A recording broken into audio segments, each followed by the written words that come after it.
You know, for all the time and energy that we put into fussing over the offense, you'd think that we had the other side already figured out. Good morning to you. Good Friday morning. I'm Dejan Kovacevic of DK Pittsburgh Sports, and this is Daily Shot of Steelers. It comes your way bright and early every weekday. If you're into hockey and or baseball, I also offer daily shots of Penguins and Pirates, where you found this. It's Steelers versus Bengals, Sunday, 4:25 p.m., contrary to what it says on your original schedule, because it got flexed out of a nighttime game at Acrisure Stadium. And I got to tell you, I'm looking forward to this one as much as any all season. Not because I'm looking for further proving grounds on this or that or whatever, whether or not it meant something that they beat New Orleans. I'd love to find out once and for all what it was exactly that happened in the first half of that game in Cincinnati. Because I can't be convinced that that was some kind of mirage. I can't.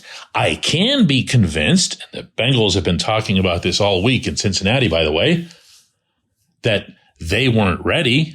That's something that I talked about at the time. There's no point in denying that. Whether it was because Zach Taylor didn't have their main guys participating in enough preseason snaps, or whether it was a Super Bowl hangover, whatever it is that you want to call it.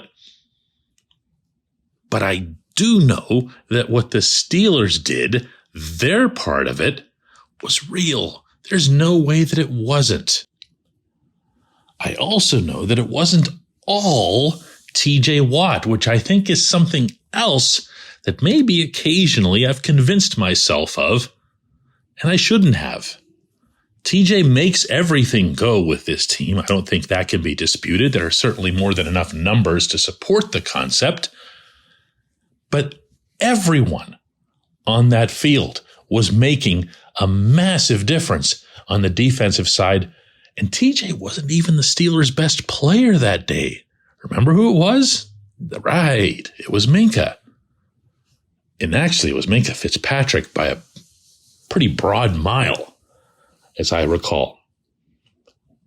There was so much that went so right for the Steelers' defense that a lot of us, and I'm no exception to this one either, had to eat a little bit of crow because it was Mike Tomlin that had been telling us all through the summer and into the preseason and everything else here that he expected this defense to be dominant.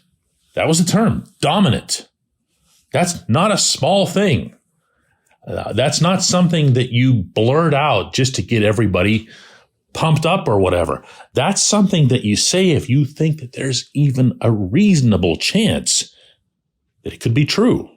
That's your expectation. You notice Tomlin never said he expected the offense to be dominant. What can you expect at Point Park University in downtown Pittsburgh? Respect, rigor, relevance. That's the Point Park Pledge. You'll be treated with respect while being challenged and supported academically to graduate with career-ready, relevant skills. Visit pointpark.edu to learn more. See, here's the thing. I'd like to see it. I'd like to see it again. I don't need to see, what was it, 4 picks and 7 sacks? Is that right? 4 picks and 7 sacks? Totally insane. And you're not going to see it again. Burrow's actually been joking about it this week. Joe Burrow has, out in Cincinnati at the Bengals practices, saying, hey, listen, we're going to be better than that. I'm definitely not throwing 4 picks again. Okay. But that's fine. You can still put on quite a defensive show without having those kinds of numbers. And more than anything, I'd like to see the Steelers find some kind of equilibrium on that side of the ball so that we can make the best possible judgments moving forward about who these guys are and what we think the Steelers should do in terms of addressing them up to and including the draft. In my head, at the moment, when I think of the defensive side of the ball and I think of needs, it seems like it's mostly long-term. Like I'd love to have if I had my way, if the Steelers get themselves a decent spot in the first round of the draft, I would like to see a defensive lineman. And maybe that's just the old school Steelers guy in me. You know, that everything needs to be built off of Mean Joe Green's big shoulders. You know what I mean? You got to have somebody. You got to have a lot of somebodies up front. And it's been a long time since the Steelers have invested on either side of the trenches. So that's my leaning there. But to what extent can DeMarvin Leal become a guy? Is this going to become a need maybe earlier than we thought because Cam Hayward will decline? That kind of thing. I also obviously would strongly take a look at the inside linebacker position, if only because it seems that you're not going to have an answer there next to Miles Jack. I really like Jack. And that guy is going to fit in with the Steelers for quite some time to come. But Devin Bush, you know, you bringing him back? Is he going to be any kind of impact guy? Is he even somebody who could step up and become a guy? Someone you would keep as a guy? If he were able to overcome the stigma of being that first rounder that you traded up to get at number 10 overall, he might be someone else's guy, but I don't think he can be that in Pittsburgh. I think that's asking too much of him. Not physically and performance-wise. I'm just talking about mentally. If he goes somewhere else and the fans and even the people within the building don't think of him as the guy who was supposed to be the guy, then he can just be a guy. See, this is why you listen to this show, for that level of football analysis. And of course, there's no harm in looking at the secondary, particularly at the corner positions, and bolstering those. But again, to what extent? Let's see the defense line up against this challenge in this situation and in this setting. And again, they don't need to be dominant, but do something. Get the job done. Let's see where they stand. When we come back, J1Q.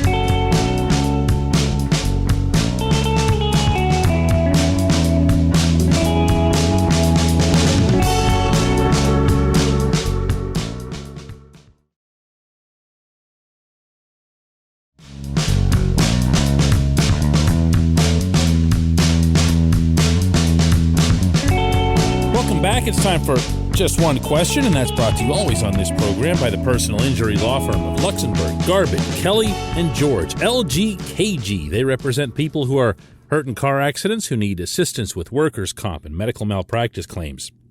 The attorneys at LGKG have been designated super lawyers, capital S, capital L, for the past 15 years. And yes, that is a real thing. The super lawyer designation is reserved for the top 5% of all attorneys in Pennsylvania. Learn more about them at lgkg.com or by calling 888-842-5454. And today's J1Q comes from Zach, who asks, DK, how and when will we know if Kenny is, oh no, the guy? I swear this is a complete coincidence. Continuing with Zach's question, I'm not asking for some prophetic answer, more along the lines of when it's safe to say that a guy can be a franchise quarterback and how teams in the past have realized. Love the show and appreciate all the thought-provoking content. I appreciate the kind words, Zach, especially the way we're clearly on the same wavelength today. Kenny's a different category here. You yourself might have just given away your own answer within the question by saying, when will we know that he's the franchise quarterback? Well, what do you think constitutes a franchise quarterback? Does it have to be someone who will hold down the position for almost 2 decades and get into Canton on the first ballot? Because that's, using the Mike Tomlin term, that's the standard that was just set. If we're waiting for Kenny to become Ben or even half of Ben in terms of Ben's length of accomplishments, then I dare say that that's a little unfair. The term generational gets thrown around a lot and loosely, but it applies when it comes to Ben. Ben was the quarterback for quite literally an entire generation of Pittsburghers. That's not something that we're going to see again for a while. Instead of looking at Kenny as having to show us that he's a franchise quarterback like now, just so that we can, here's another Tomlinism, seek comfort in it, how about just watching him mature? How about just watching him get better and trusting that there's something better waiting 4, 5, 6 games or another year or 2 down the line? Trust in his ability to get better. Do you see him learn from mistakes, for example? That's a lot of what I saw against the Saints. Throwing the ball away.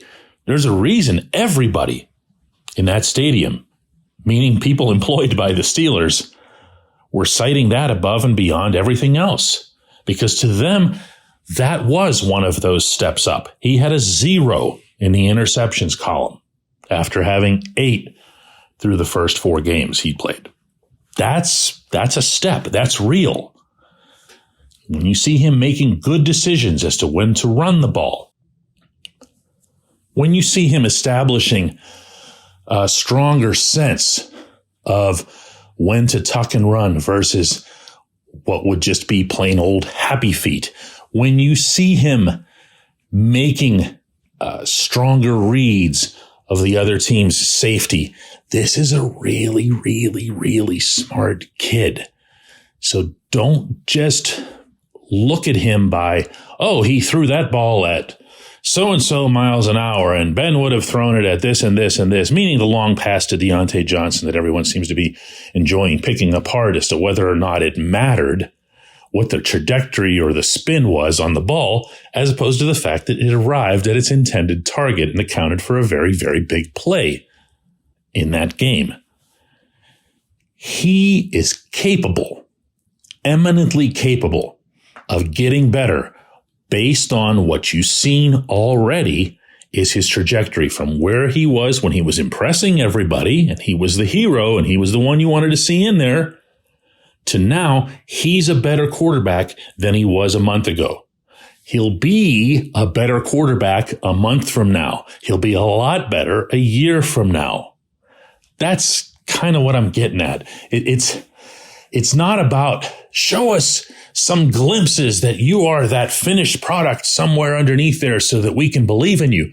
No, watch him get better. Watch him get better.